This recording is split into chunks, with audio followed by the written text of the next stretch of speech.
साथियों नमस्कार, मैं डॉक्टर जी के गोस्वामी आपके सामने हूं और आप देख रहे हैं हमारा चैनल डॉक्टर जी के गोस्वामी आईपीएस।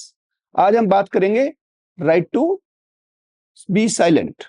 आपने अब तक सुना होगा हमारा जो भारतीय संविधान 1950 है उसमें आर्टिकल 19 के अंदर आपने सुना होगा कि आपको बोलने का अधिकार है, राइट टू स्पीच, अपनी बात कहने का अधिकार है। हालांकि ये राइट एब्सोल्यूट राइट नहीं है, लेकिन बोलने का अधिकार महत्वपूर्ण अधिकार है।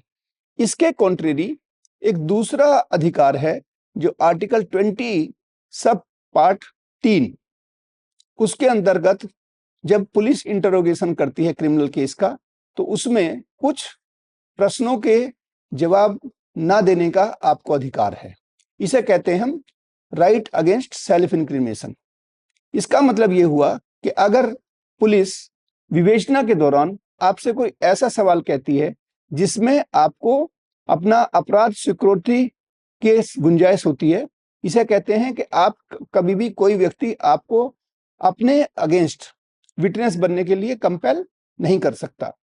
यानी कि ऐसी परिस्थिति जब कोई व्यक्ति को पुलिस जांच के दौरान, विवेचना के दौरान ऐसा सवाल पूछे, जैसे मैं उदाहरण देता हूं कि क्या आपने ये मर्डर किया, आपने मर्डर का जो आला कत्ल है, पिस्तौल है, राइफल है, चाकू है, वो कहाँ छुपाया, आपने जो स्टोलन प्रॉपर्टी है, चुराई गई संपत्ति है, वो कहाँ रखी।